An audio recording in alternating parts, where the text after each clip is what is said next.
Mr. Hip Presents, an interactive monthly reading series, is the only local series that incorporates poetry, spoken word, and live jazz music, hosted at hand-picked local galleries, specializing in visual and mixed media art. The convergence of all these types of expression makes for a very lively evening.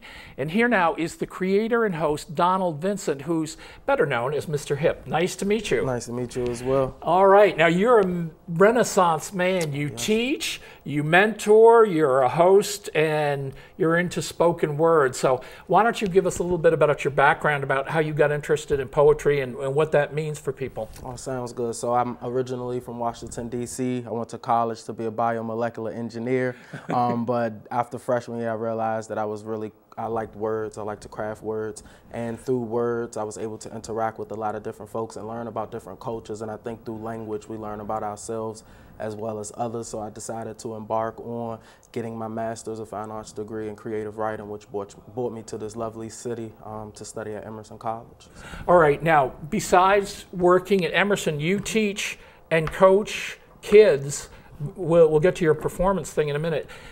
Are young people, do they turn towards poetry, and when they see slams or what gets them excited about language? You know, a lot of my students that I actually coached and mentored this past year, they love the poetry slam scene. To them, it feels like Poetry Olympics, and they get to meet other students like them and also not like them at the same time. So they really enjoy that. And because of my work with the students, we've partnered with Trident bookstores on Newbury Street to actually offer them a free space where we'll have guest poets come in and do question and answers with them, along with have 4 to 5 youth share their own work in a creative space. So I'm really looking forward to that. Well, now you've also been producing at UForge Gallery in Jamaica Plain, and from the pictures we've seen, you really attract an eclectic audience when you have all these.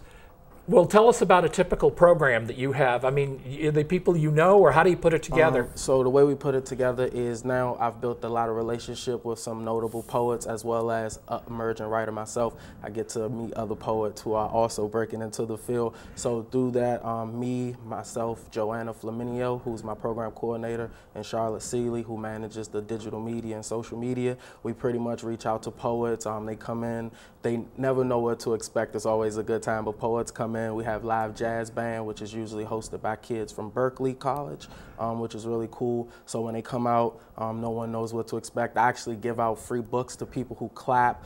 If people want to cry because of poems, I really like to celebrate the poetry. So it's pretty much a celebration of the arts with all the different aspects to the evening. Right, and it's wonderful that you also have it in a gallery where there's the visual arts, and you're doing, you know, music and spoken word. And I guess for people with shorter attention spans these days, if they're not so into one particular poet, they can be looking at the paintings on the wall or going to the music. Is that your idea, to bring it all together? That's how we bring it all together. We usually state on each flyer that the night begins at 6 p.m. However, we usually start at 6:30 because we want people to listen to the music. We want people to talk to each other. We want people to look at the art. I really love the art that's at UForge. They're on a first come, first serve basis, so anyone who does art can look at their monthly themes and submit their pieces. So the art, the local art, just the local community, I like having all of those together. And in between, we like to have the band play just to wake people up to say, hey, we're here to celebrate the poetry.